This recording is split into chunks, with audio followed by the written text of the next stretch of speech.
नमस्कार बच्चों, मैं दीपक सिंह राजावत आप सभी का मैथ क्लासेस में हार्दिक स्वागत करता हूं। बच्चों, हम लोग कक्षा 10 में प्रश्नावली 7.2 चैप्टर निर्देशांक ज्यामिति का अध्ययन कर रहे थे। प्रश्न संख्या 1 और प्रश्न संख्या 2 को हम पिछले वीडियो में पढ़ चुके थे। आज हम प्रश्न संख्या 3 से इस वीडियो के माध्यम से आगे की ओर बढ़ेंगे। तो देखते हैं प्रश्न संख्या 3 में क्या कहता। आपके स्कूल में खेल कूद क्रियाकलाप आयोजित करने के लिए एक आयताकार मैदान ABCD में चूने से परस्पर 1 मीटर की दूरी पर पंक्तियां बनाई गई हैं। बहुत अच्छी बात है। तो देखते हैं बच्चों, सबसे पहले आपको पता होना चाहिए कि आपका स्कूल है, उस स्कूल में खेल कूद की क्रियाकलाप करने के लिए अर्थात खेलने के लिए एक आयताकार मैदान का निर्माण किया गया है और 1 मीटर की दूरी पर चूने से पंक्तियां बनाई गई हैं। AD के अनुदिश, ये देखिए AD के अनुदिश परस्पर 1 मीटर की दूरी पर 100 गमले रखे गए हैं। जो AD है वहाँ पर 1 मीटर की दूरी पर 100 गमले रखे गए। कितने गमले रखे गए? 100। जैसा कि आकृति में दर्शाया गया है। निहारिका दूसरी पंक्ति में, निहारिका जो है वो दूसरी पंक्ति में AD के 1/4 भाग के बराबर की दूरी दौड़ती है। AD के कितने भाग के बराबर दूरी दौड़ती है? 4 भाग के बराबर जो दूरी दौड़ती है और वहाँ एक हरा झंडा गाड़ देती है। बहुत अच्छी बात, एक हरा झंडा गाड़ देती है। निहारिका जो है दूसरी पंक्ति में दौड़ती है और 1/4 भाग दौड़कर हरा झंडा गाड़ देती। जबकि प्रीति 8वीं पंक्ति में, प्रीति कहाँ है? 8वीं पंक्ति में AD के 1/5 भाग के बराबर की दूरी दौड़ती है। AD के कितने भाग के बराबर? 1/5 भाग के बराबर दौड़ती है और एक लाल झंडा गाड़ देती है। दोनों के बीच की दूरी बताना है। निहारिका और प्रीति के बीच की दूरी बताना है। तो चलिए बच्चों सॉल्व करते हैं इस क्वेश्चन को। देखिए सॉल्व करते हैं। क्या पता है आपको? माना AD x अक्ष पर और AB x अक्ष पर और AD y अक्ष पर है। AB x अक्ष पर व AD y अक्ष पर है, y अक्ष पर है। तथा सबसे पहले कौन गाड़ रहा है देखते हैं। निहारिका दूसरी पंक्ति में AD के 1/4 भाग के बराबर की दूरी दौड़ती है और हरा झंडा गाड़ देती है। तो हरे झंडे की स्थिति, हरे झंडे की स्थिति क्या है? हरा झंडा जो है वो गाड़ती है कौन?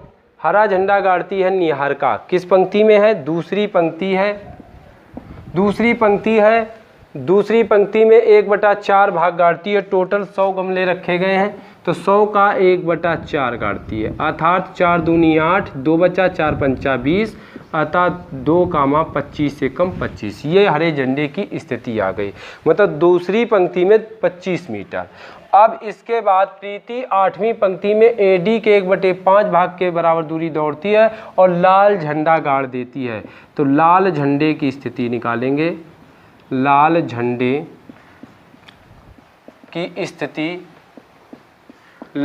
की स्थिति क्या है? लाल झंडे की 8वीं पंक्ति में और टोटल 100 मीटर में 1/5 भाग के बराबर काटती है। तो 5 दूनी 10, 0 का 0 0, ये 8, 20 से कम 20। ये आपका आ गया। 1/5 भाग के बराबर की दूरी दौड़ती है। अब इनके बीच की दूरी निकालना है। क्या करना है? दोनों झंडों के बीच की दूरी। तो दोनों झंडों के बीच की दूरी, दोनों झंडों के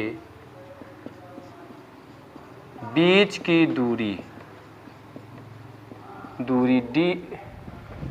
D बराबर √x1 माइनस x2 का whole square plus y1 minus y2 का होल स्क्वायर। ये फार्मूला लगाएं। इसे आप x1 मान लें, इसे y1 मान लें, इसे x2 मान लें, इसे y2 मान लें और वैल्यू को पुटअप कर दें। चलिए रखते हैं। तो x1 कितना है? x1 है आपका 2, x2 है 8, y1 कितना है? 25, y2 है 20। तो दूरी D बराबर 8 में 2 गया 6 का स्क्वायर, 25 में 20 गया 5 का स्क्वायर, बराबर 6 रंग 36, 55 25। तो दूरी बराबर आपका आ गया 6 5 11 3 2 5 1 6 61 मीटर। तो ये आपकी दूरी आ गई 61 मीटर। कितनी आ गई? 61 मीटर। ये दोनों झंडों के बीच की दूरी आ गई। अब हमें निकालना है, यदि रश्मि को एक नीला झंडा इन दोनों झंडों के बीच के में गाड़ना है, नीला झंडा गाड़ना है बीच में रश्मि को, तो रश्मि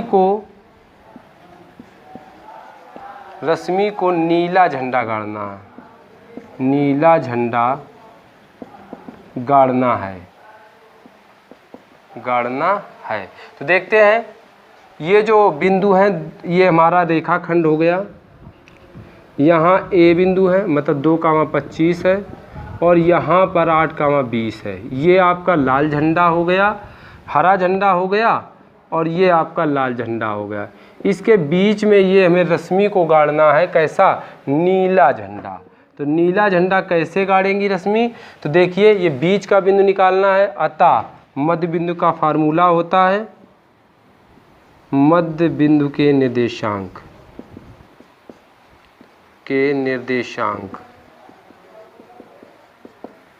इसे x1, इसे y1, इसे x2, इसे y2 मान करके लगा दीजिए फार्मूला। कैपिटल X बराबर x1 प्लस x2 बटे 2, कैपिटल Y बराबर y1 प्लस y2 बटे 2। तो x बराबर x1 कितना 2, x2 कितना है 8 बटे 2, y बराबर y1 है 25, y2 20 बटे 2। तो 8 2 10 बटे 2, मतलब 2 पंचे 10। इधर y बराबर 25 20 45 बटे 2, 2 दूनी 4, 2 दूनी 4, 2 पंचे 10। अर्थात पाँचवीं पंक्ति में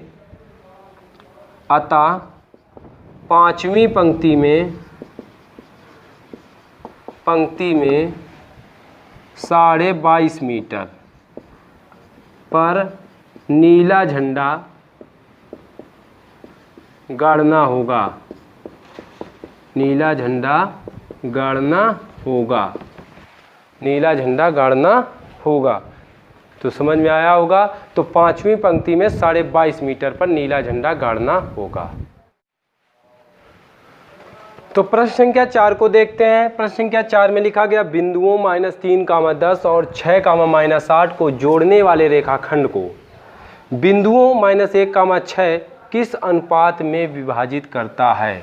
चलिए बच्चों, इसको देखते हैं। इस बार हमें इस क्वेश्चन में अनुपात निकालना होगा। क्या निकालना होगा? अनुपात। तो -3, 10, 6, -8 जैसे ये दिया गया है, इसको हम x1 कहेंगे, इसको y1 कहेंगे, इसे x2 कहेंगे, इसे y2 कहेंगे। को जोड़ने वाले रेखाखंड को बिंदु कितना है -1, 6 को किस अनुपात में विभाजित करता, किस अनुपात में। जो हमारा ये बिंदु दिया गया है -1, 6, ये आपका कैपिटल Y और कैपिटल X और कैपिटल Y है। अब अनुपात विभाजन का फार्मूला लगा दें। अनुपात विभाजन का सूत्र लगा दें।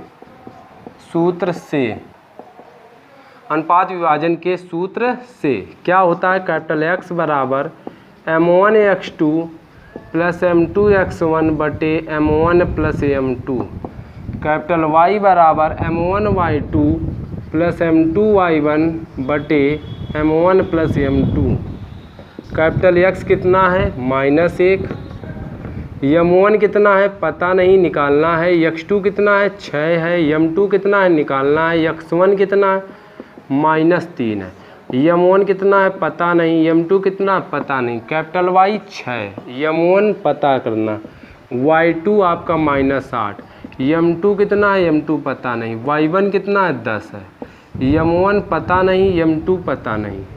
चलिए सरल करिए, नीचे एक क्रॉस गुणा, तो m1 एकम m1 minus plus minus m2 एकम m2, 6m1 एकम 6m1 minus plus minus 3m2। इसको सरल कर लेते हैं तो m1 एक तरफ लिखते हैं m1 प्लस का 6m1 इधर आएगा माइनस का, पक्षांतर करने पर चिन्ह बदल जाते हैं, माइनस का m2 उधर जाएगा प्लस का। 6m1 में एक m1 जोड़ देते, माइनस माइनस जुड़ेगा 7m1, 3m2 में एक m2 घटा देंगे, माइनस का 2m2, माइनस माइनस काट दीजिए, m1 ये m2 आ गया भाग में और ये 2 7 गुणा वाले चले गए भाग में। अतः m1 अनुपात m2 बराबर 2 अनुपात 7। तो ये आपका अनुपात पूछा गया था, यही आपका आ गया। इधर देखते हैं, इधर भी क्रॉस मल्टीप्लाई करेंगे तो 6m1 प्लस 6m2 बराबर माइनस के 8m1 प्लस 10m2। इसको हम सरल करें, 6m1 माइनस के 8m1 इधर आएंगे प्लस के 10m2 प्लस के 6m2 उधर जाएंगे माइनस के 8 और 6 14m1 बराबर 10 में 6 गया 4m2। तो ये m1 ये m2 गुणा वाले भाग में आएंगे, इधर 4 ये 14 गुणा वाले भाग में, 2 दूनी 4 2 सत्ते 14। तो m1 अनुपात m2 बराबर 2 अनुपात 7। तो ये आपका अनुपात निकल के आ गया। यही पूछा गया था कि किस अनुपात में विभाजित करता है, तो 2 अनुपात 7 में विभाजित करता है। तो चलिए बच्चों, क्वेश्चन नंबर 4 आपको समझ में आया होगा। आज के लिए इन 2 ही क्वेश्चन को हम सॉल्व करेंगे, शेष अगले क्वेश्चनों को अगले वीडियो में देखेंगे। आज के लिए इतना ही, नमस्कार।